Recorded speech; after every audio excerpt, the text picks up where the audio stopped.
Plain and simple, the less thought you put into a goal you want to accomplish and how you're going to get there, the less likely you are to achieve that goal. And that's why having a plan is so important. So in my experience, here's what I've learned to be the 4 most important steps you have to take towards constructing a good plan that's going to help guide you towards success. The first step is to break down the ultimate goal into its constituent parts, or milestones if you will, as best you can, and drill down as deep as you want to, because the idea is that it's much easier, much more practical to concentrate your efforts on one thing or maybe a small handful of things concurrent to each other than it is to kind of evenly distribute it over the entire period of time you have before achieving your ultimate goal. So for example, if the goal is to graduate college, well, there are a couple constituent parts there. You have to maintain a minimum GPA, you have to fulfill certain credit requirements, then you can drill down even deeper. How do you maintain a minimum GPA? Well, it varies per class, so you break it down by class. In this one, maybe going to the professor's office hours is the key to understanding the material. In this other class, you have to do well on the exams, or you have to emphasize the reading, and so on and so on. The second step is essentially time management, where you determine when you're going to achieve those milestones you established in the first step.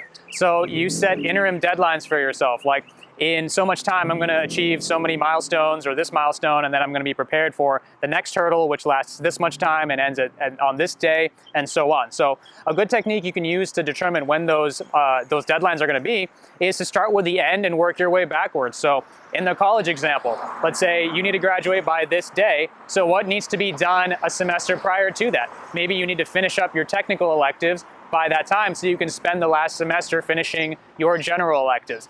Another example would be if you're trying to prepare for a PT test, a physical fitness test, which I've had to do a couple times. So in one case, I had 2 months to prepare and I had to pass it at the end of that 2 months. So I chose periods of time that were a week long. And I said by the end of each week, here are the milestones I need to meet. I need to have hit every major muscle group twice. I need to have sprinted a quarter mile, maybe 9 times, or I need to run 1.5 miles or 2 miles 3 times a week.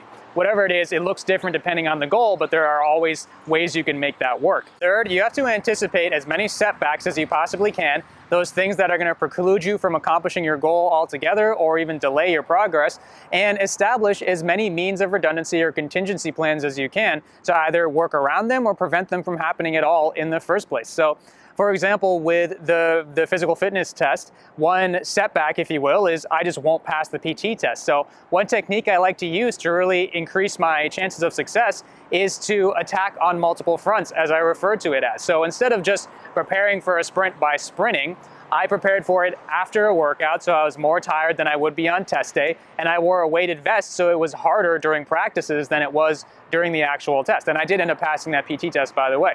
Another example would be if your goal is to gain employment. So by this time, maybe 6 months from now, you need to have a job.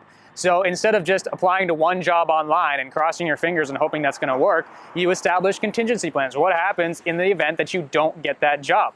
Then you've got to apply using other forums, you've got to talk to your career center, you've got to go to career fairs, maybe you go in person or you talk to your network and your references, etc. And finally, you do actually have to stay committed to the plan you've laid out for yourself. So take a second to ask yourself if you can really see yourself staying committed to these things. So for example, if my goal is to graduate college and I say, I'm going to go to the library every single night and just burn myself out studying for 2 to 3 hours, then I personally would not be able to follow through on that. It would get very depressing and exhausting after a while. And more or less, I'd say you have 3 different options when you come to that realization. First of all, you can decide that you are just going to push through it because sometimes you don't have any other option. And in my case, that was the situation. So what really helps there is to remind yourself of why you're doing it in the first place. And I envision my end goal. This is why I'm doing it. The end state is I'm going to graduate college. I'm going to be much better off professionally and personally. And that really helps motivate you through those times. And another option is that you can work around it. So if I don't necessarily have to study every single night in that way, maybe I can do it once or twice a week and adjust. And the other nights I can go to office hours or I can go to a study group or something like that. And the last option is, I think, just as viable, which is to abandon the goal entirely. So long as you remain ambitious and substitute it with something else, then you'll be fine. So in the college example, if I say I'm not going to graduate college, then it's perfectly viable to say maybe I'll start a business or maybe I'll get some work experience and go to college later. Those weren't really options for me, but nonetheless, you get the point. Really, the focus is to give yourself more time in the beginning to come to that realization and adjust for it instead of waiting until you get halfway through your progress to then realize it and then quit and maybe set yourself back even further than if you had anticipated that to begin with. So the time to think about your future is the present. So put that extra thought into it. Don't be impulsive about it, and you'll thank yourself for that later. So I hope this helps, and I'll see you later.